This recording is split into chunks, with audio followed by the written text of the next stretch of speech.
Eh bien salut à tous et à toutes, j'espère que vous allez bien, c'est Sephora. Aujourd'hui on est à Warner Madrid, le deuxième parc du trip. Le dernier pour moi parce que je fais pas la partie Barcelone. On vient de rentrer, tout est tellement impressionnant, ça va être génial. On va se régaler, il fait très chaud. On a eu des bouchons donc on n'est pas fait l'ouverture tout pile. Mais ça va être génial, on va s'éclater, vous allez me suivre comme d'hab et on y va.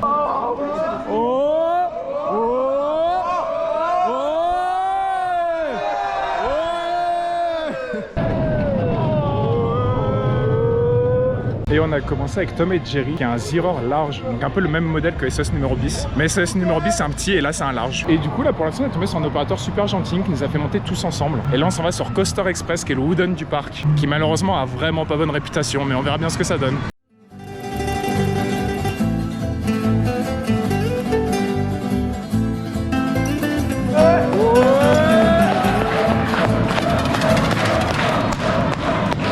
De Coaster Express, c'est des trains PNP Intamin, les petites chaises camping, donc je suis très content, mais c'est pas ouf quoi, il se passe rien. C'est sympathique mais il se passe rien, il y a un tout petit floating, mais c'est vraiment creux sinon. Et sinon ça va sur Rio Bravo, qui est le Flume Intamin du parc si je dis pas de bêtises, et qui compte maintenant comme un +1, donc bien sûr on va les créditer. C'est le petit rituel, deuxième Flume. Bonjour. Encore avec Chéri.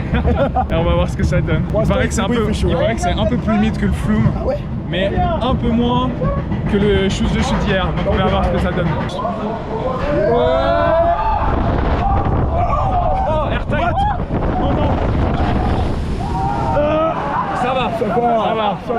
Ça va.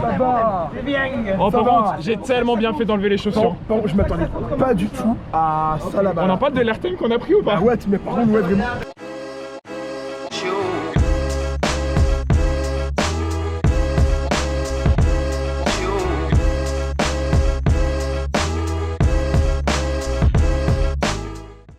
De Rio Bravo, le Flume, une descente en arrière, une en avant. J'étais tout au fond, ça mouille pas trop en vrai, je suis surtout mouillé au niveau des épaules, mais c'était très fun et ça fait +1. Et là on est dans le quartier de City Escape, donc de Batman qui a été fait, et c'est vachement joli, ça donne envie. On va devoir attendre avant de le faire, mais le quartier est vraiment superbe.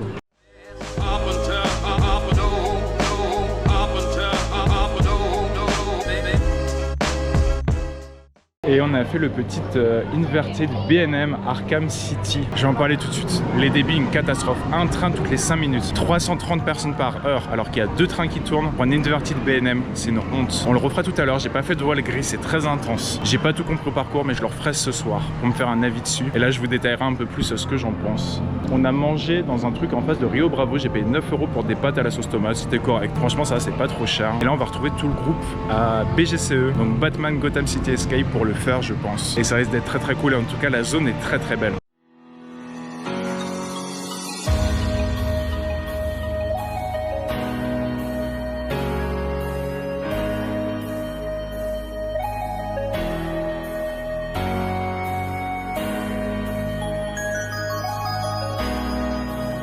Ah là là, on a fait BGCE, c'était quelque chose, je le garde pour ce soir pour vous donner mon avis, mais c'était une sacrée claque. Et on a enchaîné avec Superman, le floorless, premier floorless. Bon déjà on s'installe pour le last, on allait être 2 doigts d'être assis, la femme nous fait non c'est pas possible, il y a des fast-pass. On se fait dégager, très agréable ça déjà. Et à moi d'en parler, est-ce qu'il y a raison d'en parler maintenant? Ça sert à rien. Et le ride en lui-même extrêmement intense. De l'entrée du loop aux sorties du dive loop, j'ai rien vu. Voile noir, complètement blackout. Et vraiment oui, du coup une intensité assez impressionnante. Il y a eu quelques vibrations mais pas plus gênant que ça. Les airtimes sont très bons mais définitivement c'est bien trop intense pour moi ce ride. Donc aussitôt fait, aussitôt vite oublié, parce que à part le fait que j'ai pas vu grand chose, j'en retiens pas grand chose d'autre malheureusement.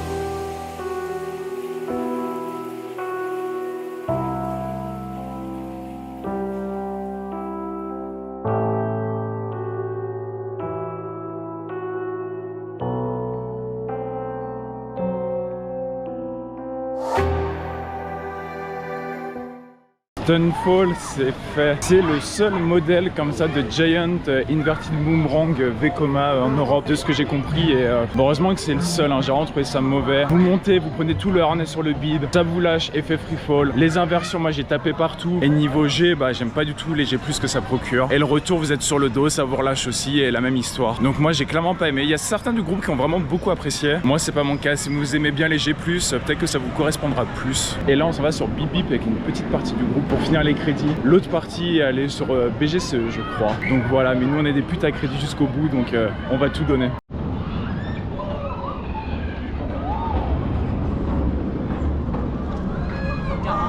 vous retrouve. Et 23h45, le parc ferme dans un quart d'heure. J'ai fait mes derniers rides, perso là j'attends, on va faire la photo de groupe. J'ai fait un dernier tour d'Arkham, l'inverted BNM du parc. Il était tellement puissant, il m'a détruit, j'ai eu un voile gris. Mais c'était bon, je pense que je le mettrais quand même devant un Black Mamba, mais derrière un Osiris. Et on a pu faire 2 tours de Batman Gotham City Escape. Le problème et seul bémol vraiment du trip, c'est la gestion espagnole qui fait vraiment très mal. Où il faut être armé de patience, de courage et venir léger. Parce que si on vient pour vraiment avoir des bons débits et rider, c'est très compliqué. Bon, vous vous en doutiez, j'allais pas vous quitter sans parler de ce fameux Batman Gotham City Escape, qui est le dernier bijou acheté par Warner Madrid. Dans un premier temps, on a un coaster qui est très bien intégré dans sa zone. Et on retrouvera beaucoup de points de vue, donc les aficionados de photographie, vous allez vous régaler. La zone est en plus assez vivante, avec des musiques d'ambiance et des shows le soir. Mais là, je vous rassure, c'est ni fait et ni à faire, c'est tout ce qui se fait de pire.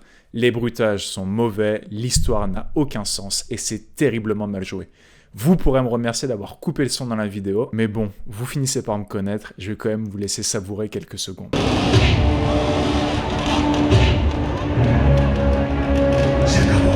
Maintenant que vos pupilles et vos oreilles sont doucement en train de brûler, je vais vous emmener vers le coaster. Une fois que vous serez armé de patience et que vous aurez passé ce terrible parc à bœufs absolument immonde, vous pourrez rentrer dans l'attraction avec un pré-show. Ce dernier, bien que simple, m'aura convaincu. Je lui mettrai comme petit défaut les personnages dans un style cartoon qui font vraiment bâcler. Vous continuerez ainsi dans la file d'attente pour arriver jusqu'en gare. Et là, Dieu merci, nos yeux sont enfin récompensés avec une gare franchement réussie et des trains vraiment jolis. Et on commencera par ce premier launch qui n'est pas le plus rapide, mais qui a vraiment une patate assez impressionnante.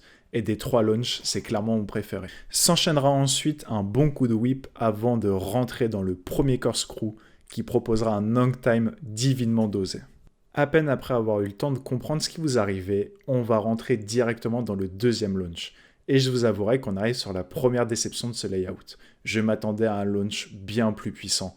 Et là, il n'égale absolument pas le second launch de Taron.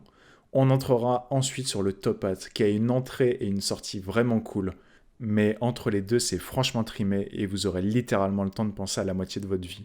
S'enchaîne ensuite ce camelback absolument divin et le reste du parcours s'enchaîne très bien et assez rapidement, avec notamment 2 head choppers vraiment cool. Et honnêtement, même lors du dernier tour de la journée, j'étais encore persuadé que j'allais me manger les éléments du décor. Et on terminera ce layout avec la dernière partie, avec un launch et un coup de whip franchement oubliable, pour terminer dans un stall rempli d'hang time où vous aurez le temps de penser à la deuxième partie de votre vie. Les freins finaux traditionnels sont ici remplacés par un gros coup de trim qui vous emmènera dans une petite flèche franchement inutile. Et c'est ainsi que se termine Batman Gotham City Escape. Et selon moi, c'est quasiment un sans faute, jusqu'à cette 3e partie qui m'aura vraiment déçu. Et voilà, c'est la fin de ma journée. J'espère que cette vidéo vous aura plu. C'est la fin aussi de mon trip de ce meeting. C'était absolument dingue. Et moi, je vous dis à très vite pour les prochaines aventures.